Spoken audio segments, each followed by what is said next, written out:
여러분이 아는 온유 어디 있겠습니까?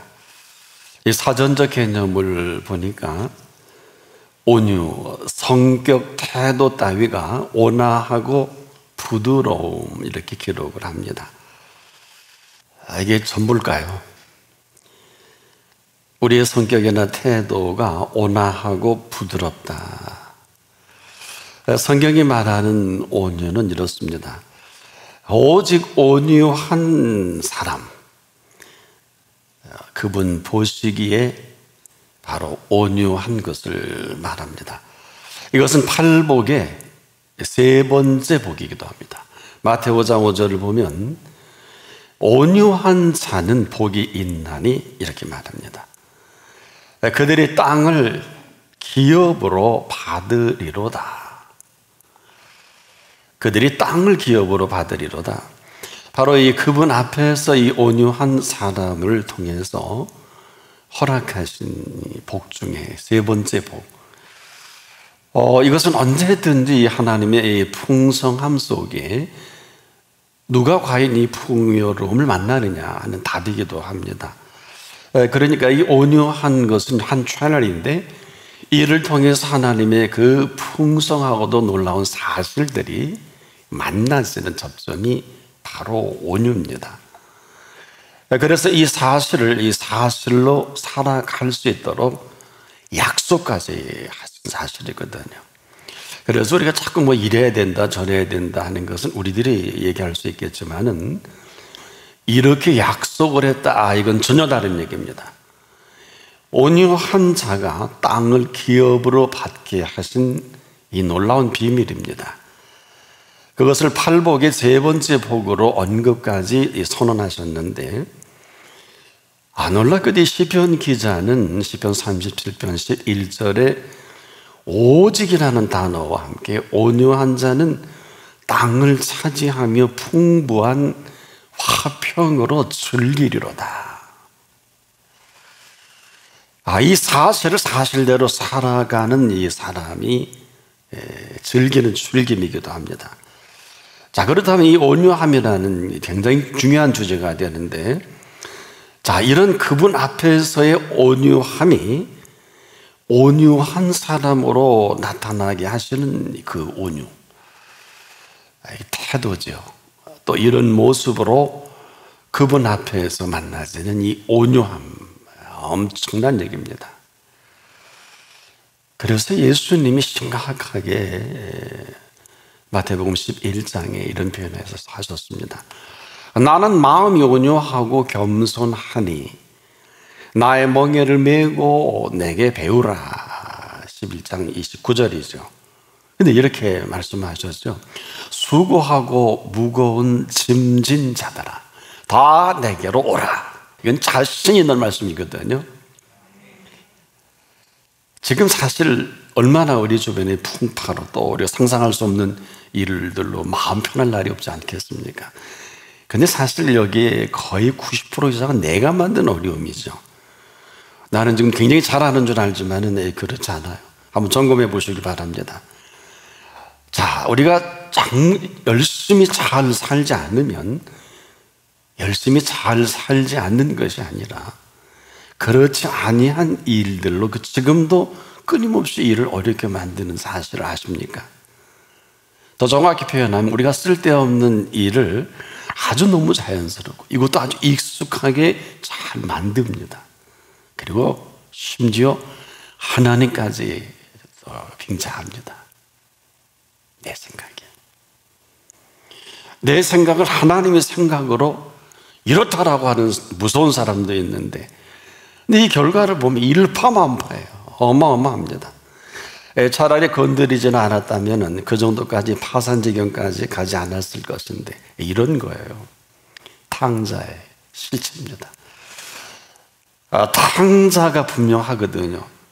근데 우리가 항상 이 누가복음 15장을 볼 때 놓쳐서는 안 되는 것이 나간 탕자에게만 우리가 관심을 모아지는데 그렇지 않습니다. 집에 있는 탕자가 더 심각합니다.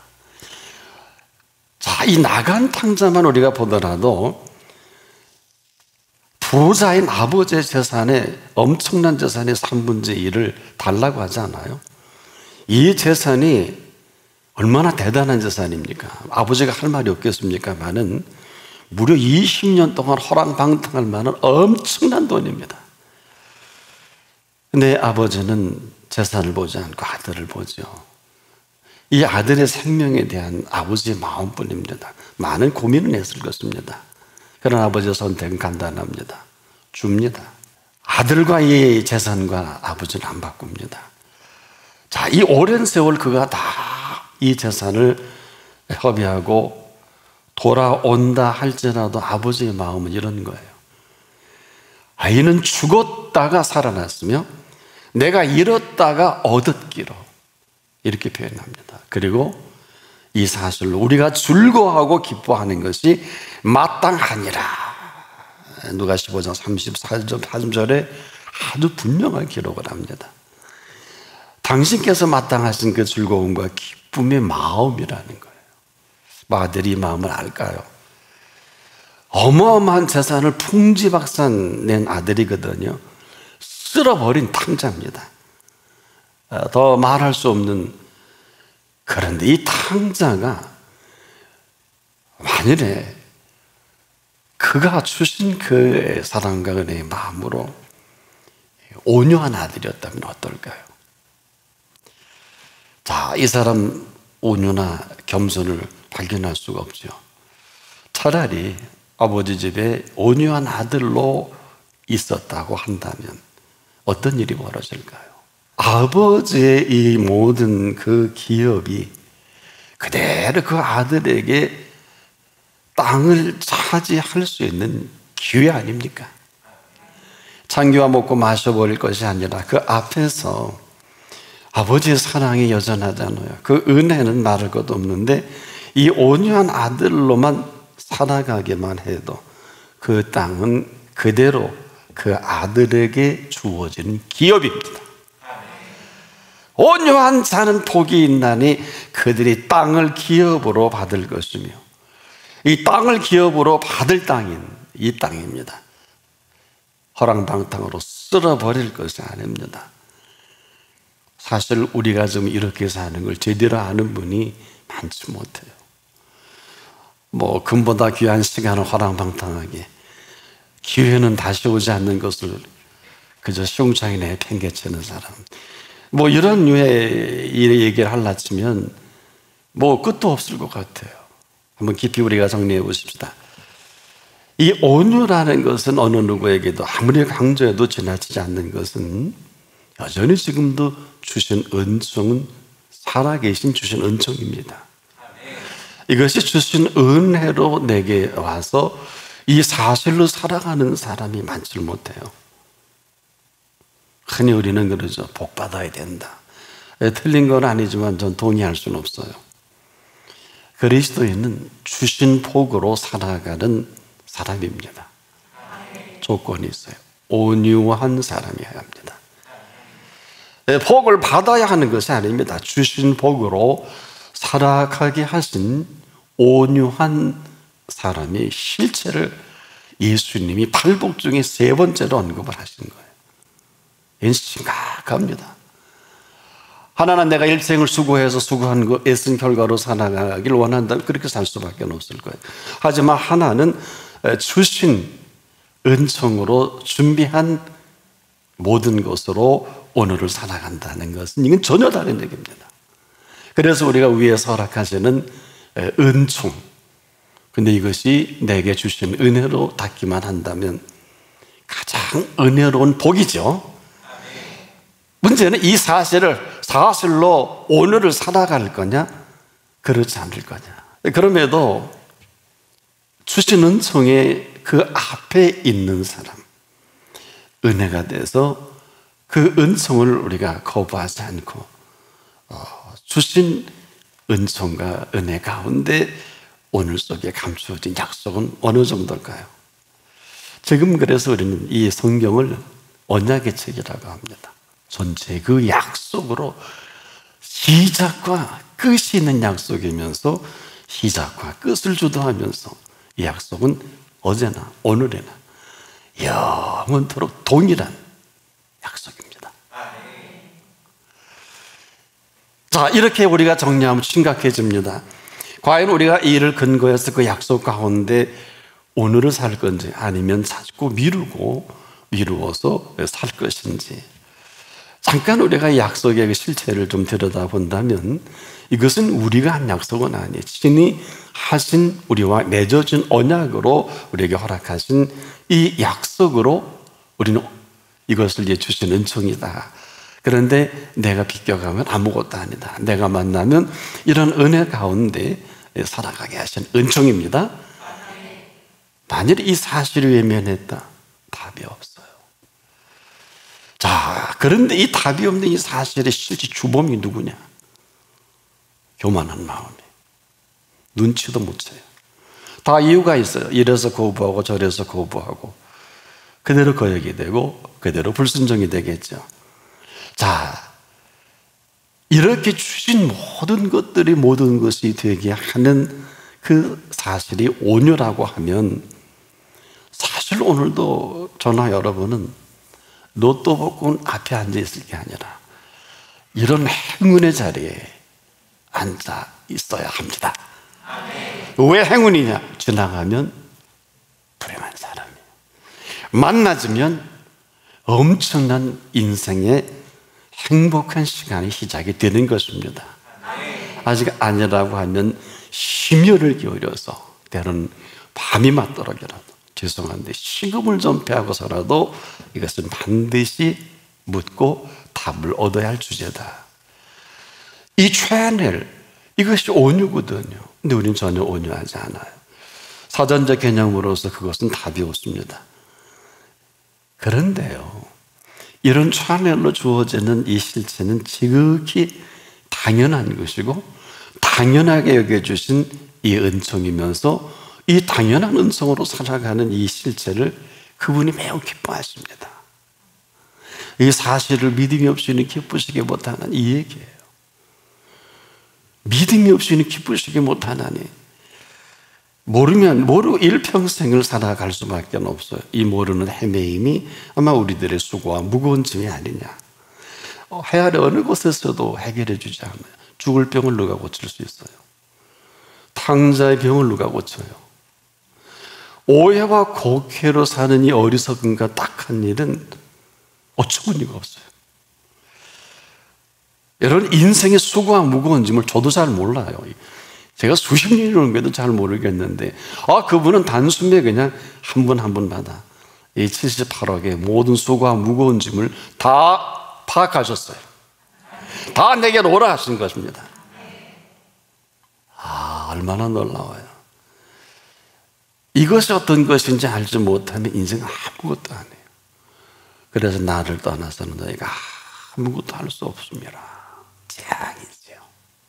이런 재앙이 어디 있어요? 근데 이것을 모세가 인생 사역을 마치고 지켜보고 깜짝 놀랍니다. 시편 90편 9절에 이 분노하시는 이 실제를 정확하게 또박또박, 우리의 모든 날이 주의 분노 중에 지나가며 우리의 평생이 일순간에 다 하였나이다. 이스라엘의 광야 40년 복잡하지 않아요. 이스라엘의 광야 40년은 그분이 분노 중에 채워간 시간에 딱 두 사람만 빼놓고, 누굴까요? 여호수아와 갈렙입니다. 나머지는 그 수고와 무거운 짐에 짓눌려 그 분노 중에 사라져버립니다. 여러분, 이거 알긴 하겠어요? 그리고 잘하는 줄 알지 않겠습니까? 잘하는 줄 아는 게 뭐냐면요, 불평이에요. 여러분, 불평 잘하죠. 너 왜 그래? 이거 뭐야? 이럴 수 있어? 여기다가 또 원망까지 합니다. 원망이 뭐예요? 하나님을 저주하는 것이고, 불평은 하나님을 평가하는 죄예요. 이걸 거침없이 하고 하나님의 뜻을 이룬다? 어림없지요. 또 뭘 하면 내가 굉장히 잘해서, 잘나서 이런 결과로 또 온 줄로 생각을 하고 일생을 그 마지막 시간에 맛보게 된 그 실체를 허무함이라고 합니다. 애쓰고 수고해서 지금 읽어놓은 모든 그 시간과 재물과 모든 그 실적들, 그 결과는 절대 본인에게 있지 않아요. 제가 왜 이렇게 자신하는 줄 아십니까? 여러분 그럴 줄 안다면 그러지 않을 거예요. 우리가 애써 힘써 아무리 허락하신 이 허락하심이라 그래도 누릴 줄 알고 즐길 줄 알고 쓸 줄 알고 먹을 줄 알고 살 줄을 안다면 그렇게 할 필요는 없어요. 그런데 우리는 밥 먹는 시간도 아깝잖아요. 자는 시간도 아깝잖아요. 뭐 때문에? 기뻐할 줄도 모르는 인생에 우리는 지금 다 조금만 더 뭔지 모르겠어요. 뭐 집을 얼마나 더 많이 사는 땅을 얼마나 더 하는지. 그럼 마지막에 원치 않은데 이런 말을 합니다. 슬피 이를 갈며 땅을 치고 그래 합니다. 일생을 여기에 매달려 일해야 하는 줄을 몰랐다고 하는 거예요. 너무 빨리 왔거든. 상상도 예고도 없이 그 시간이 온 마지막 한마디는 헛되고 헛되며 헛되고 헛되니 모든 것이 헛되도다. 아무런 보상도 없이 일생을 그렇게 사는 것 뭘까요? 재앙이 따라다닌 거예요. 아무리 귀한 것도요, 이 재앙이 따라다니면 힘들어요. 어렵다고 해요. 괴롭다고 해요. 근데 선한 봉은 어떨까요? 선한 봉으로 우리가 일생을 즐겁게 살아도 하나님이 천국에 내쫓질 않아요. 왜냐? 선한 봉은 의인에게 이르는 봉입니다. 근데 의인에게 이르는 이 선한 봉의 실체를 이렇게 성경은 얘기했어요. 정확하게. 죄인의 재물은 의인을 위하여 쌓이느니라. 죄인의 일생을 재물을 모아 열심히 쏟아붓는 그 재물로 의인을 위하여 쌓이게 하신 선한 봉이라는 것을 어디 사전에서 어디서 알 수 있을까요? 그래서 우리가 지금도 들을 귀가 있어야 합니다. 우리가 지금도 이 역설적인 진리로 사느냐, 아니면 내가 살던 익숙한 삶의 방법대로 살 거냐. 그런데 더 놀라운 것은 이 모든 선택을 지금도 내가 해요. 몰라요. 온유한 사람으로 살아갈 것인지 그렇지 않을 것인지 우리가 결정한단 말입니다. 이 시간에요. 자, 이래서 오늘 본문에 이런 감동으로 이 표현합니다. 오직 이런 표현합니다. 그냥 온유한 사람이 아니라 오직 온유한 사람은 땅을 차지하며 풍부한 화평으로 즐기리로다. 인생에 이런 운명 교양곡이 어디 있어요? 이것은 선한 봉으로 살아가게 하신 의인의 실체입니다. 이건 제가 거부할 수도 없고 여러분이 거부할 그런 아무런 근거가 없어요. 이 사실을 인식이라도 하듯이 예수님이 2000년 전에 오셔서 이렇게 정리해 주신 거예요. 온유한 자는 복이 있나니 그들이 땅을 기업으로 받으리로다. 이 8복 중에 세 번째 복으로 살아가게 하시는 사실입니다. 그래서 당연히 오직 온유한 자는 땅을 차지하며 풍부한 화평으로 즐기리로다 하신 이 사실로 오늘을 살아가게 하신 사실입니다. 더 놀라운 충격적인 사실은요, 놀라지 마십시오. 영원한 이러한 사실로 살아가게 하신 사실입니다. 올해 100세입니다. 만 99세 영재상을 수상합니다. 전 연세대 신학대학 교수인 유동식 박사는 태평양 전쟁 그 말기에 일본 유학 중에 학도병으로 끌려갑니다. 가고시마 하얀 부대에 끌려가게 되는데 미군이 상륙하면 각자 지뢰 하나씩 들고 6탄으로 돌격하는 것이 임무였다 그래요. 그런데 그 부대 안에 중학교도 나오지 않은 일본인이 대학 다니다 온 자기 이 유박사를 얼마나 때리고 죽기까지 패는지 언제 죽을지 모르겠다 하게 매를 맞았나 봐요. 그 눈앞에 언제나 죽음이 있었다. 전쟁 말기에 이 상급 부대에서 또 명령이 하나 떨어졌는데 이런 명령이 떨어졌대요. 하늘에서 낙하산이 매달린 폭탄이 떨어지면 만사를 제쳐두고 깊은 데로 들어가라. 그러더니 며칠 후에는 또 다른 명령이 떨어졌는데 내일 오전 10시 모든 장병은 정복을 입고 정위치에서 방송을 경청하라. 이게 또 뭔 소리요? 하고 정복을 다 하고 서 있었더니 그때 일본이 항복 선언을 하더랍니다. 근데 이 소리를 듣고 기절하는 줄 알았대요.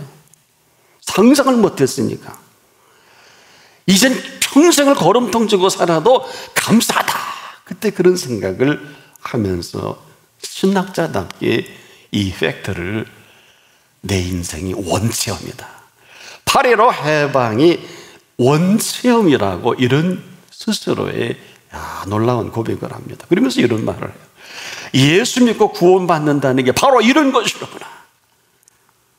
얼마나 대단해요. 예수 믿고 구원받는 것이 이런 것이구나. 외정 때 이 양반은 일제강점기라는 말을 쓰질 않아요. 외정 때의 그 압박 속에서 참 내가 어떻게 살았나. 그러면서 요즘 친일파 운운하는 사람들에게 이렇게 반문하고 싶다고 합니다. 조상이나 친척 중에 창씨개명한 사람이 없냐고 묻고 싶어요. 그땐 창씨개명하지 않으면 출생신고도 못했어요. 모든 공무를 할 수 없었죠. 유씨와 임씨는 예외였습니다. 일본 성에 같은 게 있었기 때문이죠. 요즘 보니 광복회장이라는 사람이 친일파 이야기를 많이 하던데 그런 레벨의 사람을 중용한 것이 문재인 정권의 레벨입니다. 100년 살면서 여러 정권을 봐왔지만 제일 못났어요. 그는 100세 시대에 100년을 산 그 소감을 이렇게 피력합니다. 원대하고 구체적인 목표도 좋습니다. 그렇지만 제 경험으로는 하루하루 열심히 사는 게 중요한 것 같습니다. 제 경험으로 봐도 아주 유명한 수학에도 신학으로 전공합니다.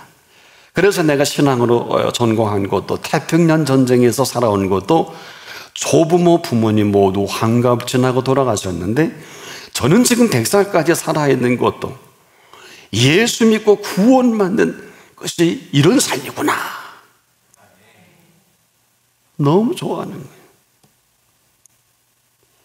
우리가 지금도 그 앞에 오직 온유한 자는 땅을 차지하며 풍부한 화평으로 즐기리로다 하신 100년의 삶을 나름대로 이렇게 간증합니다. 지금도 유효합니다. 오직입니다. 온유한 자는 땅을 차지하며 풍부한 화평으로 즐기리로다. 이 땅을 차지하게 해주신 대한민국입니다. 그냥이 아니에요. 이 사실을 모르는 무지보다 더한 무지는 없을 겁니다. 이 무지는 무지로 끝나지 않고 재앙이 재앙인 줄 모르고 살아가는 재앙은 죄인을 따라가는 실체를 지금도 우리가 보기 너무 힘들지 않습니까? 기억하십시오. 재앙은 죄인을 따르고 선한 보응은 의인에게 이릅니다. 죄인의 재물은 지금도 의인을 위하여 쌓이느니라 하신 의인으로 살아가게 하시는 온유한 사람입니다. 온유한 사람. 오직 오늘 온유한 사람으로 인생을 시작하십시오. 100세 세대입니다.